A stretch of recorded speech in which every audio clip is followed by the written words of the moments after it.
You know how long we're going to go? 5 minutes? 6. 6? 6 minutes. You ready when I am? Okay. Welcome back. Glad to have you. Hot Talk 93.9 The Eagle. I am talking with Tim Oliver from LearnToCarry.com. Tim, how are you? I'm great, Gary. How about yourself? I'm doing very well. You're going to bring somebody to town to put on a demonstration and to teach some classes, Lieutenant Colonel Dave Grossman. Absolutely. Can you tell us a little bit about him? Sure. Colonel Grossman is a soldier, an author, a speaker, and a national lecturer. And he is the foremost expert on violence, both criminal violence and military-type violence, and studying the mind and how it works. I mean, his real area of expertise is defensive mindset. He puts it real simply. His lectures, his presentations do for the mind and the spirit what body armor does for the torso. It makes you mentally prepared for an armed encounter, a deadly force encounter. Because what kills most people in these situations when they're the victim of violent crime is denial. It can't happen to me. It can't happen here. It can't happen now. Well, his training, his seminar prepares you for that by helping you know where to go, a pre-planned scenario to go to should the bad man come to visit you instead. When you say a place to go to, you're talking about in your head? In your head. In your head. In your head, absolutely. Where your mind needs to be to survive and triumph in a life-threatening encounter. Well, I know that I took your class, and my wife took your class, and that's why we have concealed carry permits here in Missouri. And one of the things that I gleaned from your class was that I had to decide in my own mind under what circumstances, under what conditions I would be willing to draw my weapon. Right. And so I decided, I literally went through a bunch of scenarios and thinking under what circumstances, and it really, it's a pretty narrow field for me. Right. But I know under what circumstances I would do that. Is he going beyond that? Right, he's expanding on that because, there's two things to consider. One is the legal questions. I mean, are you risk a serious physical injury or death? Well, that's pretty simple. But you come down to the moral ethical question of who you're willing to use deadly force against and who you're willing to use deadly force to defend. And this gets more into that. And it really is a situation. You can't make a moral ethical decision when the lead's flying and not have thought about it before. It will never turn out well if you do it that way. One of the things that I remember from shooting in a contest here at Green Valley is that the adrenaline was flowing. Oh, absolutely. And while I was doing relatively well in practice, I was happy with what I was doing. When the adrenaline flowed, I just wasn't hitting my targets. Is there something in Lieutenant Colonel Grossman's training that will help people to prepare for that so that they have that kind of command? Absolutely there is. There's two things happening when you notice that difficulty in hitting targets under stress. One is the mental aspect, just the stress level. The second is that your body full of adrenaline burns off blood oxygen really fast. And when you burn off blood oxygen, the first organ that starts shutting down is the brain. The second organ that starts shutting down is the eyesight. If there's two things you definitely need in a gunfight, it is your knowledge and your eyesight.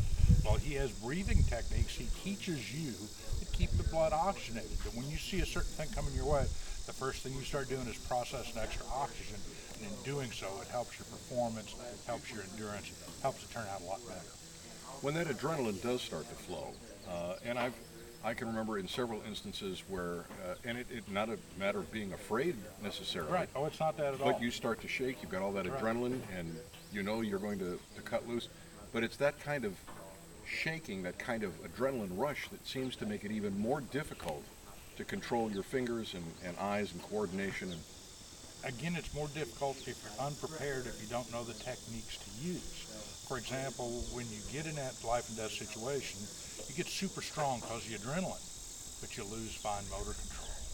Things seem to slow down and go in slow motion because your brain is focused just on those narrow number of things that will keep you alive. Well, when that happens, if you're prepared, if you've practiced running through the mental scenarios and the physical scenarios, well, then you stay in the normal mode. You don't have the big shakes and all that till afterwards. I mean, I've been in that situation a few times, but the shakes and the going, whoa, comes after the shooting's over, not during. you always want to be around to shake after. Right, exactly. All right, let's talk about law enforcement. If law enforcement were to come to these classes, this course that Colonel Grossman is going to teach, it's certainly it's going to be a lifesaver for them. Yes, but do they need to in order to keep operating as law enforcement officers, they have to get so many credits? Right, absolutely. The way that works is this. In Missouri, we have the Missouri Post, P-O-S-T, Police Officers Leaders Training. You're required to do hours every 3 years of accredited courses. This course is accredited under the post commission, and law enforcement officers will get credit for that toward the 48 hours required.